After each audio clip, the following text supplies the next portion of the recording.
अस्सलाम वालेकुम दोस्तों, खालिद मिर्ज़ा हूँ आपके साथ बिज़नेस टाइम में। आज के इस एपिसोड में हम डिस्कस करने जा रहे हैं वाइटनिंग क्रीम। वाइटनिंग क्रीम के हवाले से बहुत सारी वीडियोस मैंने बना रखी हैं और आप लोगों ने देख भी रखी हैं, और उन सब वीडियोस को पसंदीदगी के लिए मैं आपका मशकूर हूँ। तो आज जो वीडियो जो कंपोजिशन जो फार्मूलेशन मैं आपके साथ लेके आया हूँ, ये भी ऑर्गेनिक इंग्रेडिएंट एक्टिव बेस्ड जो वाइटनिंग क्रीम है वो कोजिक एसिड वाइटनिंग क्रीम है। अब कोजिक एसिड के लिए मैं बता दूं, कोजिक एसिड जो है ये एक जापानीज प्लांट है जिसका नाम है कोजी। उसका एक्सट्रैक्ट निकाला गया तो उस एक्सट्रैक्ट में जो बेनिफिट गेन हुआ तो उसमें एक वाइटनिंग इंग्रेडिएंट पाया गया जिसका नाम कोजिक एसिड दिया गया। अच्छा, ये कोजिक एसिड एक ऑर्गेनिक कंपाउंड है जो कि एक प्लांट कोजी से ड्राइव किया। इसकी कंपोजिशन मार्केट में बहुत सारी आपको मिलेंगी, 1% 2% 3% के हवाले से, लेकिन जो सबसे इफ़ेक्टिव इसकी कंपोजिशन है वो 5% कोजिक एसिड बेस्ड कंपोजिशन है। लेकिन यहाँ पे एक सबसे इम्पॉर्टेंट चीज़ है, जब हम 5% कोजिक एसिड के साथ क्रीम बनाते हैं तो उसमें इशू ये आता है कि आपकी वो क्रीम फट जाती, बर्स्ट हो जाती है, वो अलग अलग हो जाती है, जिसके हवाले से उसको कंट्रोल करना जो ज़्यादातर दोस्त अब मैन्युफैक्चरिंग से वाबस्ता हैं उनके लिए मुश्किल आता है। वो अगर इन टाइम वक्ती तौर पर ये कंपोजिशन जो फॉर्मूलेशन बन भी जाए, कुछ अरसे बाद जिस तरह से हम कहते हैं जी क्रीम ने पानी छोड़ दिया, मैं सादा लफ्ज़ों में आपको बता रहा हूँ, तो वाटर और जो ऑयल सेपरेशन हो जाती है तो उसका रिज़ल्ट ये निकलता है कि बज़ाहिर नज़र आता है जी कोजिक एसिड जो क्रीम हमने बनाई थी या मार्केट से ली थी वो क्रीम ख़राब हो चुकी है, अब जो बेनिफिशियल नहीं है। लिहाजा बहुत सारे दोस्त 1 to 3% मैक्सिमम तक जो ये क्रीम बनाते हैं, लेकिन 5% तक बहुत कम आपको कंपोजिशन मिलेगी। कोई एक आध कंपनी 5% तक बना रही होगी, लेकिन ये 5% अगर कोजिक एसिड को आप कंट्रोल करते हैं और कोजिक एसिड बेस्ड क्रीम लेके आते हैं तो ये एक्सीलेंट रिजल्ट्स देती है क्रीम, जो विद इन टाइम कोई हफ्ता 10 दिन 15 दिन में एक ज़बरदस्त आपकी वाइटनिंग स्किन पे लेके आती है, एक बहुत अच्छा ग्लोइंग इफेक्ट आपको देती है, एक ज़बरदस्त रिजल्ट्स आपको मिलते हैं, और वो रिजल्ट्स भी मिलते हैं बहुत सिक्योर, बगैर टॉक्सिक इंग्रेडिएंट से ज़बरदस्त रिजल्ट मिलते हैं आपको बगैर किसी नुकसान दिए। तो ये कोजिक एसिड बेस्ड जो क्रीम है, जब इसको बनाते हैं आप तो ये वर्क कैसे करती है ये भी बहुत दिलचस्प है।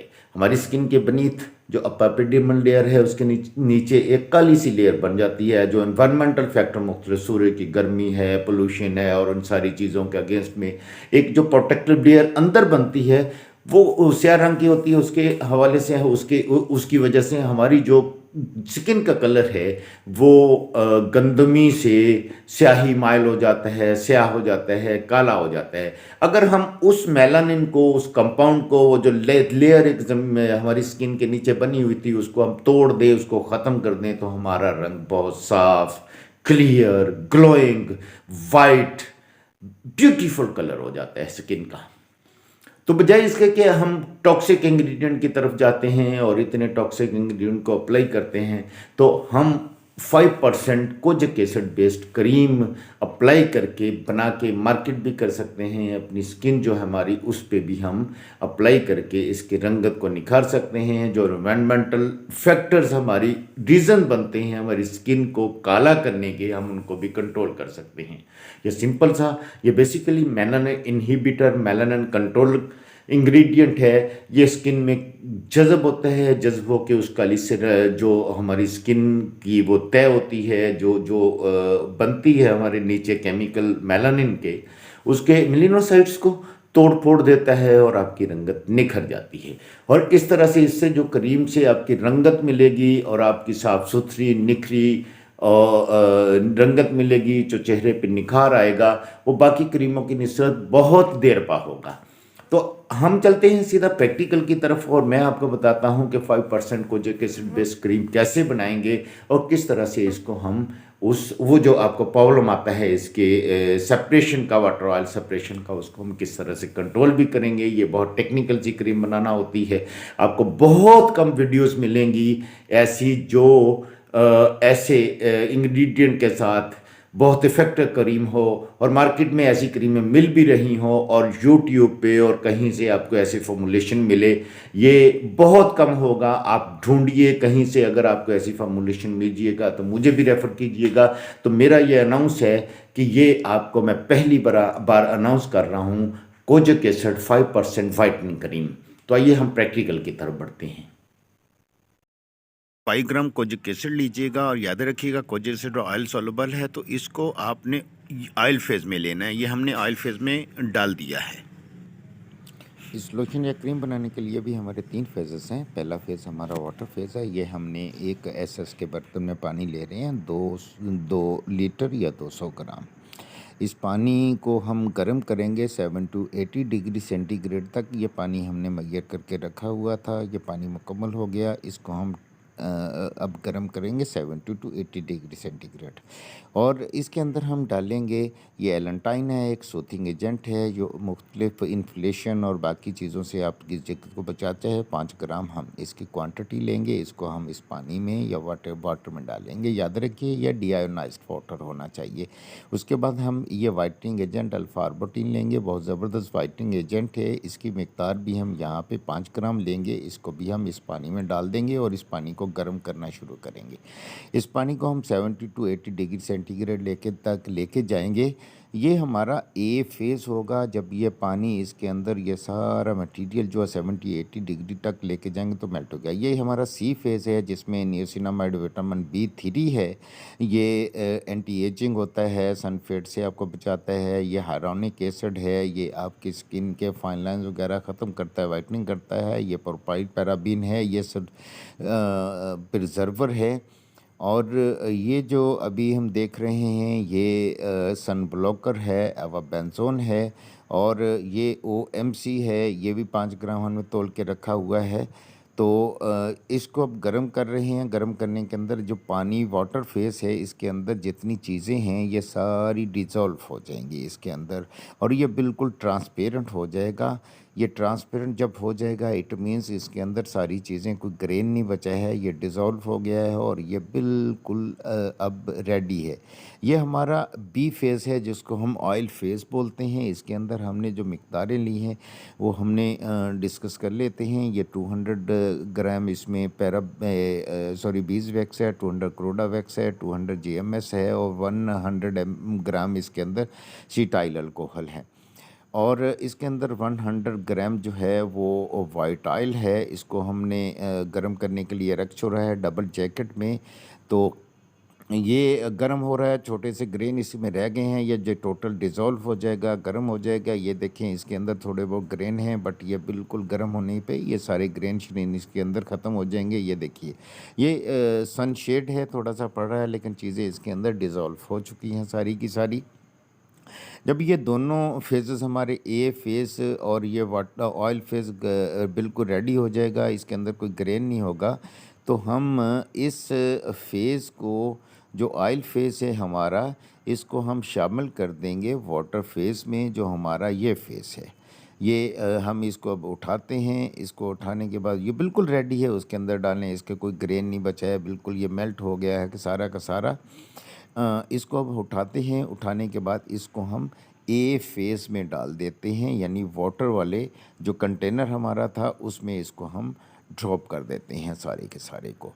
इसको ड्रॉप करने के बाद इसकी हम स्टीरिंग शुरू करेंगे। स्टीरिंग के 2 प्रोसेस हैं, मतलब इसको हिलाएंगे, मुसलसल हिलाने के 2 तरीके हैं। या तो आपके पास कोई स्टीरर है, हमारे पास स्टीरर मौजूद है, हम उससे कर लेते हैं। अगर वो नहीं आता, आपने एक लकड़ी का डंडा ले लेना है। लकड़ी के डंडे से इसको हिलान मुसलसल हिलाते चलिए जाइएगा।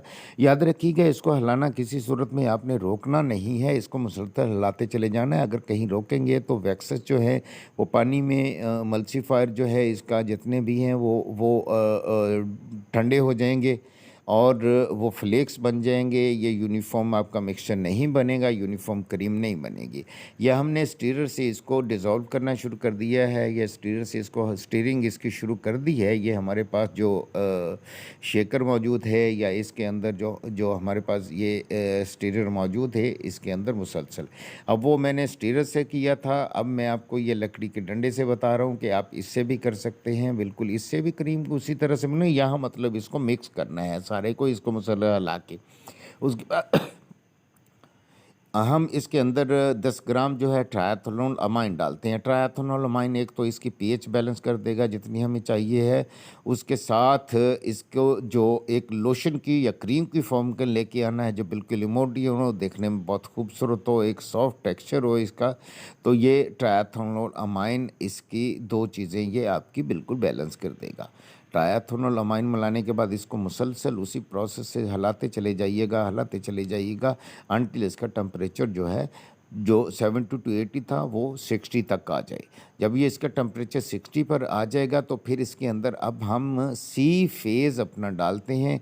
सी फेज़ हमारे इसके अंदर सी फेज़ में ये मॉइस्चराइज़र है। मॉइस्चराइज़र हमने यहाँ पे 50 ग्राम की क्वांटिटी में डालेंगे।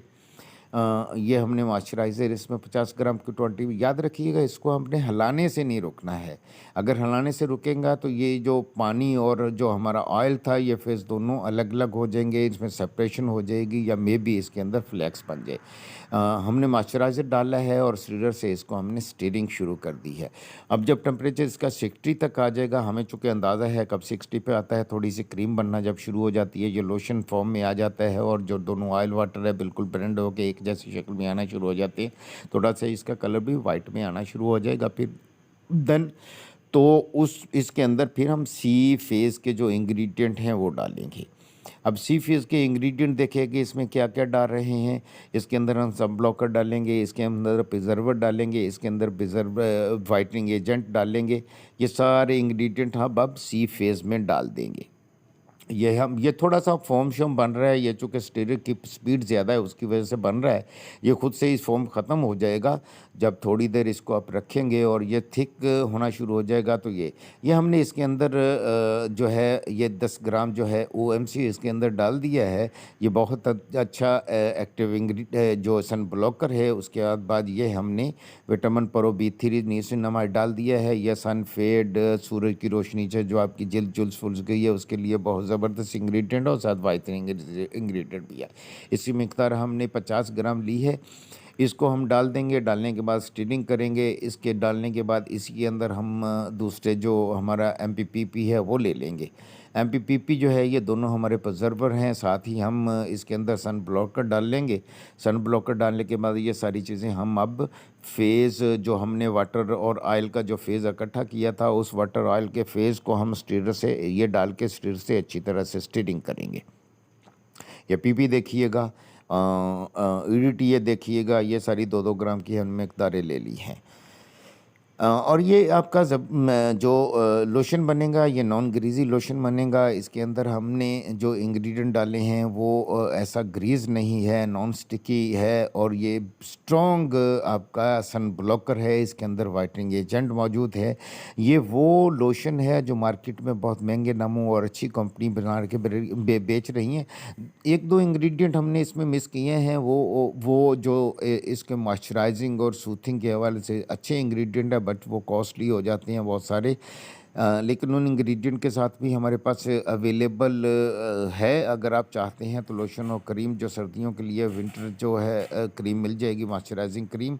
ये हमें इसके अंदर जो है सन ब्लॉकर डाल दिया है 5 ग्राम की क्वांटिटी में और इसको हम उसमें डाल के ये साथ ही वाइटनिंग और एंटी एजिंग एजेंट क्योंकि आपका सर्दियों में जो मॉइस्चर कंट्रोल ये हाइलोनिकस बहुत ज़बरदस्त करता है। हाइलोनिकस मॉइस्चर को स्किन के अंदर रोक के रखता है। ये फिल्टरिंग जो बैक्टीरिया हमें देता तो ये सारी चीज़ें हम उसी जो हमारे मिक्स किया था स्टीमिंग करते चले थे करते थे और ये मिकदारें हमारी पूरी हो गई हैं ऑलमोस्ट। अब इसके अंदर डालते हैं, स्टीरिंग करते हैं और जब ये ठंडा होता चले जाएगा तो बहुत ज़बरदस्त आपकी क्रीम बनती है। ये सभी मिकदारें आपने डाल दी हैं, देख रहे हैं आपके साथ साथ इसको ऑब्जर्व करते जाइएगा। ये बनाना तो मुश्किल नहीं है लेकिन आप इस तरीके से फॉलो करेंगे तो बना सकते। अब इसकी स्टीरिंग कर रही है, स्टीरिंग होने के बाद देखेंगे कितना ज़बरदस्त इसका टेस्ट बढ़ जाएगा और जो टेस्ट बढ़ जाएगा थोड़ा ठंडा हो जाएगा उसके अंदर हम कुछ फ्रेगनेंस डालेंगे। तो फ्रेगनेंस जो आपको अच्छी लगती है वो फ्रेगनेंस आप उसमें डाल देते हैं। हमने तो उसमें ट्रेन का फ्रेगनेंस डाला हुआ है और ज़बरदस्त फ्रेगनेंस है और देर का है। ये 2 साल तक अपनी फ्रेशनेस को कायम रखता है। तो ये थोड़ा बहुत फॉर्म ये चला जाएगा इससे घबरा